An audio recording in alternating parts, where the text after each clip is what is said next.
जाति धर्म के नाम पर लोगों को बांटने का काम किया, विकास के नाम पर बिल्कुल नग्न रहा। यहाँ के आदिवासी मूलवासी का इस देश के, इस राज्य के जनता को ढकने का काम किया, उसे सिर्फ गुमराह करके सत्ता में कैसे बने रहें ये इन्होंने किया। लेकिन मैं गर्व करता हूं अपने सरकार पर। 5 महीना वो जेल में जैसे गए, उन पर आरोप लगा था जमीन घोटाले को लेकर। तो इस बार जो है यहाँ की जनता उनके साथ है या उनके। जय हिंद दोस्तों, स्वागत है मेरे यूट्यूब चैनल इंडिया नेटवर्क 9 में। और आज हम चर्चा करने जा रहे हैं। मेरे साथ जो मेहमान बैठे हुए हैं वो किसी परिचय के मोहताज नहीं है, आरजेडी के परिवार से हैं। देवघर के सबसे लोकप्रिय, बेबाकी से बोलने वाले अल्पसंख्यक के जिला मोर्चा के अध्यक्ष हैदर अली खान जी। आइए इनसे जानने का कोशिश करते हैं कि ये जो चुनाव प्रचार के लिए जाते हैं, जैसे एक सभा को संबोधित करने के लिए, और लगातार जो डोर टू डोर लोगों से मिलने का जो कोशिश और प्रयत्न कर रहे हैं अपने कैंडिडेट को जिताने के लिए, वो किस हिसाब से लग रहा है। सबसे पहले मेरे चैनल में आपको बहुत बहुत स्वागत है। चलिए, बहुत बहुत धन्यवाद। आज के आपके माध्यम से इंडिया नेशन के सभी श्रोता को, सभी चाहने वाले के मेरे ओर से बहुत बहुत धन्यवाद और शुभकामनाएं। जी सर, आप जानना चाहेंगे, हम हमारे दर्शकों को आप बताइए कि डोर टू डोर जब आप जनता से मिलने का जो जाते हैं, तो वहाँ से क्या आपको प्रतिक्रिया नज़र आता है, क्या जवाब आता है? इस बार के जनता का जो है, इस बार का मूड क्या है? देखिए, मैं अगर देवघर विधानसभा की बात करूं तो मुझे ऐसा महसूस होता है, क्योंकि मैं प्रत्येक व्यक्ति के यहाँ जा रहा हूँ, डोर टू डोर सभी से जाके मिल रहा हूँ। लोगों के अंदर एक अलग प्रकार का जज्बा है सुरेश पासवान के प्रति। क्योंकि आपने देखा कि पिछले 10 वर्षों से भारतीय जनता पार्टी के एमएलए नारायण दास जी रहे, ये दुर्भाग्यपूर्ण इस इलाके के लिए रही। लोग तरसते रहे। इस 10 वर्षों के कार्यकाल में इन्होंने एक भी मुद्दा, एक भी योजना ऐसा नहीं गिना सकते हैं जो जन कल्याणकारी के लिए इन्होंने देवघर विधानसभा की जनता के लिए किया हो। एक तरह से आप कह सकते हैं कि बिल्कुल एक निष्क्रिय रूप में अपने 10 साल का कार्यकाल पूरा किया। रही बात सुरेश पासवान जी का, तो अगर मैं बयां करने लगूं तो मुझे लगता है कि काफी समय लगेगा। सुरेश पासवान का राजनीतिक कैरियर जो है सीपीआई सीपीएम से स्टार्ट हुआ। जी उस समय यूनियन का लड़ाई लड़ा करते थे। 79 जलाशय योजना का काम हुआ, विस्थापितों के मुद्दा को उन्होंने मुखर होकर उठाया। क्षेत्र की जो समस्याएं थी, उस समस्याओं को लेके उन्होंने जो है सरकार से लड़ने का काम किया। और चुनाव आपका 2014 में चुनाव हारने के बाद, चुनाव भले हार गए लेकिन इन्होंने अपना हिम्मत और हौसला कभी नहीं हारा। पिछले चुनाव और इस चुनाव में क्या अंतर आपको लग रहा है?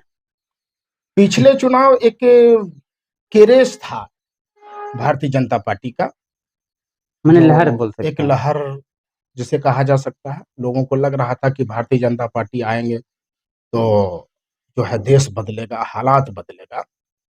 लेकिन लोगों ने पिछले 10 वर्षों में देखा कि भारतीय जनता पार्टी के सरकार ने देश का क्या बुरा हालत कर दिया। अच्छे दिन के नाम पर लोगों को बेवकूफ बनाने का काम भारतीय जनता पार्टी के लोगों ने किया। आज स्थिति ये हो गई कि लोग त्रस्त हैं और भारतीय जनता पार्टी के लोगों ने आम जनों के बीच जो नफरत का बीज बोने का काम किया है। आज देश को महसूस हो रहा है कि हम सब देशवासी गलत दिशा में थे। भाई से भाई को अलग करने का काम किया। देश में जाति धर्म के नाम पर लोगों को बांटने का काम किया। देश में जाति धर्म के नाम पर उन्माद पैदा करने का काम किया। विकास के नाम पर बिल्कुल नग्न रहा। आज मैं झारखंड प्रदेश की जनता की बात करूं तो ये चूंकि झारखंड प्रदेश है, यहाँ आदिवासी मूलवासी मुख्य रूप से रहते हैं। जल, जंगल, जमीन ये हमारा धरोहर है। भारतीय जनता पार्टी के सरकार में आपने देखा होगा, पिछले बार रघुवर दास के नेतृत्व में जो सरकार बनी झारखंड में, इन्होंने विकास के नाम पर हमारे तमाम आदिवासी मूलवासी के जमीनों को छीनकर और उद्योगपतियों को देने का काम करने लगा। क्योंकि हमने बताया कि यहाँ के आदिवासी मूलवासी का एकमात्र विकल्प यहाँ की जल, जंगल और जमीन है। जल, जंगल, जमीन ही मेरा अस्तित्व है। अगर वही छीना जाता है तो हम कहाँ जाएं? तो इस प्रकार से भारतीय जनता पार्टी के लोगों ने, भारतीय जनता पार्टी ने इस देश के, इस राज्य के जनता को ठगने का काम किया। उसे सिर्फ गुमराह करके सत्ता में कैसे बने रहें, ये इन्होंने किया। आज आप महंगाई देखें, चरम सीमा पे है। हम अगर खाने के लिए कोई अनाज खरीदते हैं तो उस पे जो है सरकार को टैक्स देना पड़ता है। हम अपने शरीर में वस्त्र डालते हैं, उसके लिए सरकार को टैक्स देना पड़ता है। और वो टैक्स का पैसा सरकार जो है अपने मित्र साथी उद्योगपतियों को देने का काम करती है। लेकिन हमारी सरकार जब आदरणीय हेमंत सोरेन जी के नेतृत्व में जब हमारी सरकार की गठन हुई, तो आपने देखा कि सरकार गठन के बाद भारतीय जनता पार्टी के लोगों ने हेमंत सोरेन जी को मुख्यमंत्री पद से हटाने के लिए अनेकों हथकंडे अपनाए। सरकारी जांच एजेंसियों का दुरुपयोग कर एक चुनी हुई सरकार को इन लोगों ने परेशान करने का और सरकार गिराने का काम किया। हेमंत सोरेन जी को लगातार प्रताड़ित किया गया, 5 महीना जेल में भी डाला गया। लेकिन मैं गर्व करता हूं अपने सरकार पर।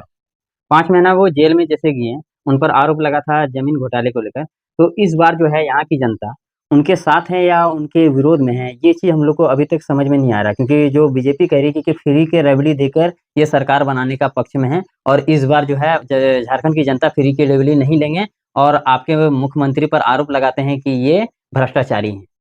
तो इसको कैसे आप देखेंगे, इनके बारे में कुछ देखिए, बताइए। हेमंत सोरेन जी पे जो आरोप लगा, जमीन घोटाले की जो बात कही गई, जो आरोप उस पर लगा, कोर्ट ने इसे बिल्कुल निराधार साबित किया। कोर्ट ने जो है बाइज्जत बरी की। इस पर सारा लिटिगेशन कोर्ट जो है इससे इनकार किया कि जो जमीन पर आप आरोप, जो सेना की जमीन थी जिस पर आप आरोप लगाए थे कि हेमंत सोरेन जी को जी का संलिप्तता है इसमें बेचने का, सवाल है सेना का जो जमीन है वो बिक ही नहीं सकता, वो जमीन बिका ही नहीं।